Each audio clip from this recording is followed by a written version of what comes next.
Guerre mondiale, mais cachée, comme publicité. Vous savez, publicité dans le monde. Il y a deux sortes de publicité. Ou c'est publicité directe, ou cachée, indirecte. La publicité directe, vous le voyez, il dit Coca-Cola, Pepsi-Cola, McDonald's, promotion de ça, patati. Vous voyez que ça, c'est de publicité. Hmm? Et pour n'importe quelle radio et télévision, qui n'est pas le cas de notre radio, il y a environ 15 minutes de publicité de temps en temps.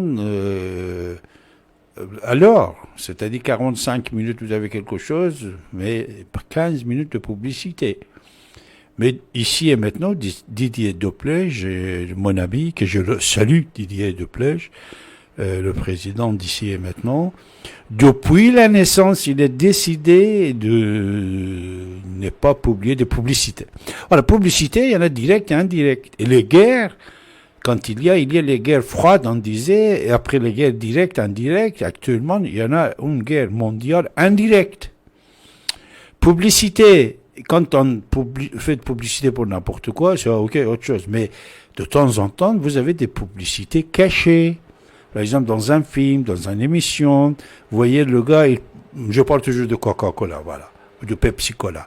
Le gars, il est en train de boire, l'artiste du film, mais à la main, qu'est-ce qu'il a? Bouteille de Coca-Cola. Ou par exemple, dans certaines émissions, on dit, ah oui, écoutez, nous avons un reportage aujourd'hui sur Coca-Cola, sur les boissons de non alcoolisées, et il parle de Coca-Cola. Ou par exemple, ah, aujourd'hui, nous avons un jeune homme qui a inventé quelque chose, il a inventé cet site internet, qui va vous donner les possibilités de louer votre voiture, de louer votre maison, de faire ça, de faire ça. Ah oui, ce jeune homme-là, jeune fille-là, hein, ah oui, c'est de publicité. À quelqu'un qu'on ne le connaît pas, on fait une publicité indirecte et le lendemain, il est millionnaire. Comme pour le part dans le domaine informatique, c'était comme ça et c'est comme ça. Ou par exemple le livre, quelqu'un il fait des livres, mais la maison d'édition il a des contrats avec des radios, des télévisions et tout ça. Pour nous, s'il envoie la personne un exemplaire de son bouquin, on va faire publicité gratuite pour lui. Mais tous les autres chaînes, ils ont des contrats énormes avec les maisons d'édition. Quand vous voyez un bouquin est vendu à 10 000, 50 000, 100 000 exemplaires, c'est grâce au passage d'un individu sur telle antenne, telle radio. France Info, par exemple. France Info, c'est quand tu passes et tu présentes ton livre, ce n'est pas gratuit, c'est des publicités indirectes, des contrats avec des maisons d'édition, patati patata, qui donnent la possibilité de l'individu, même s'il est célèbre, il ne fait pas de publicité, il ne va pas vendre énormément. Alors, c'est direct, indirect, vous l'avez partout. C'est pour ça qu'il faut être intelligent dans la vie. L'intelligence, c'est très important. Ignorance, c'est autre chose. Et intelligence aussi, c'est autre chose. Il faut être intelligent pour connaître tous ces moyens de publicité. Bonsoir, c'est qui? Max, comment ça va, Max? Vous allez bien? Ne quittez pas. Voilà, nous avons puisque Max avec nous, je le prends tout de suite, mes chers amis, et on va écouter Mr. Max. Max, bonsoir, comment ça va? Bonsoir Monsieur Abbassi. Bon, c'est la première fois que j'appelle à votre émission. Je suis habitué plutôt des émissions de l'après-midi, mais voilà. Je voulais réagir un peu. C'est une sorte d'antenne libre, hein, c'est ça? Ah, bien sûr, Max, et je vous remercie de nous appeler, comme vous venez de dire la première fois. Quel âge avez-vous, Max? J'ai 40 ans. Qui arrive à 120 ans, voilà, et je suis ravi de vous entendre. Ça fait 40 ans que je suis sur cette antenne de la radio ici maintenant. Quand vous êtes né, je suis en train... C'est excellent. C'est pour ça que je vous ai demandé votre âge, parce que je savais que ça va être aux environs 36, 37, 40. Voilà. Cher Max, je vous écoute. Voilà, je voulais parler un peu de manière générale. Moi, je voudrais dire par rapport enfin c'est un peu lié tout ce que je vais dire. Moi, personnellement, j'ai honte d'être occidental aujourd'hui, à l'heure actuelle, en 2022. J'ai honte parce que ça se voit beaucoup en Occident, hein, que ce soit en Europe ou aux États-Unis. On voit que on est dans des idiocraties. On voit que les peuples ne réfléchissent plus. Ah, on a eu différents épisodes comme le Covid, comme tout ça. Bon, bref, je vais pas revenir là-dessus. J'en ai assez parlé pendant des heures. Mais on voit que on voit qu'en fait, on est une société qui devient complètement dégénérée. On devient complètement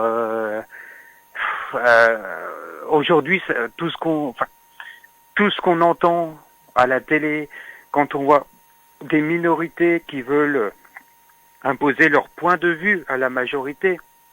Je parle notamment des minorités, notamment LGBT, mais il y en a d'autres qui veulent imposer une façon de voir les choses et une façon de vivre comme eux ils la veulent, alors que personne leur enlève le droit de vivre eux comme ils veulent. Mais eux, ils veulent imposer, voilà. On veut imposer que Maurice se demande s'il peut accoucher d'un bébé. On se demande, Ginette se demande si elle peut pas avoir un zizi et tout ça. Enfin, je veux dire, on est devenus des dégénérés. Et moi, j'ai honte de cette société. Quand on voit, bon, l'Ukraine, oui, quand on voit l'Ukraine, le président Zelensky, qui a été, et avant d'être élu, qu'est-ce qu'il faisait? Il était acteur. Il jouait de la guitare avec son sexe, il faisait des sketchs, des machins. Mais est-ce qu'un mec comme ça peut devenir président? Est-ce que c'est sérieux d'avoir un mec comme ça? Non, c'est pas sérieux. Quelle idée aussi pour les peuples d'élire des mecs comme ça. Demain, on va voir un clown demain, on va élire Patrick Sébastien comme président de la République. Parce que c'est à peu près le même topo. Donc, moi j'ai honte. Moi j'ai honte de ce que la société est devenue. Et je suis pas très vieux, mais je me souviens de la société des années... Moi j'habite à la campagne, hein, je suis pas parisien. Mais moi je me souviens dans les années 80-90, la vie comme elle était, il y avait de l'entraide. Il y avait des anciens qui nous apprenaient beaucoup de choses sur la vie, sur l'histoire de la région, du pays, qui nous transmettaient des choses. C'était une vie beaucoup plus saine. Les gens les politiques passaient pas leur temps à faire suer les gens pour tout et n'importe quoi. Les gens étaient quand même très libres. C'était une vie qui était plutôt saine, peut-être pas partout, peut-être pas non plus, il faut pas l'idéaliser non plus, bien sûr que ces années-là ont eu leur travers, mais c'était quand même, les rapports humains étaient quand même beaucoup plus sains. Aujourd'hui, depuis, début des années 2000, ça a commencé à changer. Depuis les années 2010, c'est devenu du n'importe quoi. Mais partout, du n'importe quoi. Et je vais faire l'analogie avec le peuple romain, il y a 2000 ans. Les Romains, à l'époque, étaient très avancés technologiquement, ils ont inventé plein de choses. Ils étaient loin d'être cons, hein, les Romains. Faut voir et tout ce qu'ils ont construit. Et à une époque, à l'âge de pierre, tout ce qu'ils ont créé, les aqueducs, les théâtres, enfin les réseaux d'eau, ils commençaient déjà à faire des réseaux d'eau potable, à faire des réseaux pour enlever les eaux usées, etc. Je veux dire, c'était quand même, pour cette époque-là, c'était quand même quelque chose. C'était un peuple qui quand même, voilà. Mais à force, je parle pas des guerres, hein, ça c'est pas bien ce qu'ils ont fait au niveau des guerres et tout ça. Je parle juste au niveau technologique. Mais ce peuple-là a fini par être complètement dégénéré et il a disparu. Et finalement, pas totalement, parce qu'il reste toujours, voilà, bon, les Italiens sont des descendants des Romains. Mais ce que je veux dire par là, c'est que ils ont disparu. Et nous, en Occident, on est en train de suivre le même chemin. Et c'est ça qui est triste, en fait. Et la majorité ne voit pas, beaucoup de gens ne voient pas. Il y a encore des gens qui pensent un peu comme moi et qui se disent, mais c'est quoi cette société de malades dans laquelle on vit? Parce qu'aujourd'hui, moi, personnellement, j'ai pas envie de faire d'enfants dans cette société. Dans cette société qui devient malsaine, enfin qui l'est d'ailleurs, elle ne devient pas, elle l'est malsaine.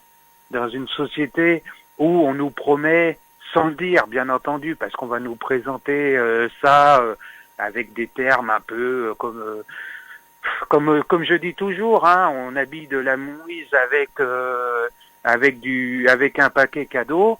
Et puis on dit ça, on dit aux gens que c'est un cadeau qu'on leur fait, mais au final ça reste toujours de la mouise.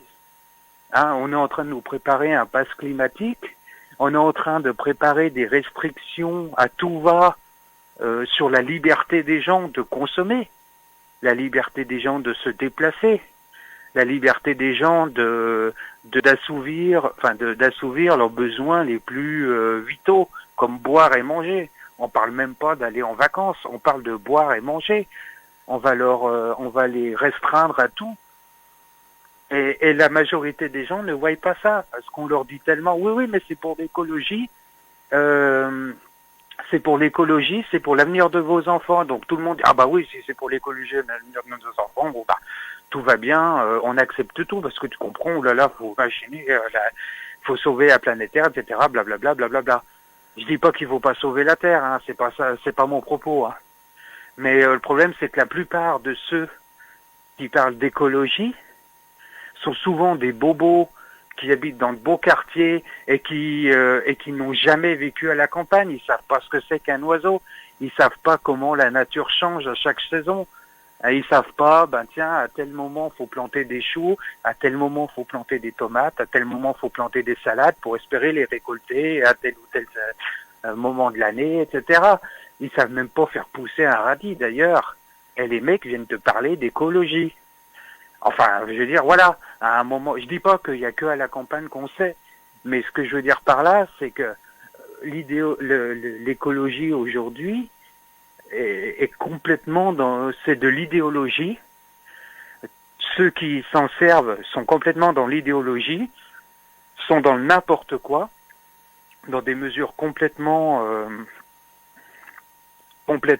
farfelues, qui montrent, oui, mais bon, on fait ça, c'est pour l'écologie. Oui, mais en même temps, c'est n'importe quoi, ce que tu mesures, quoi. Finalement, voilà. On marche sur la tête. Aujourd'hui, je trouve qu'on marche sur la tête. On est dans une société, pour moi, pas pour tout le monde, parce qu'il y a des gens qui souffrent, mais on est dans une société, pour moi, d'enfants pourris gâtés.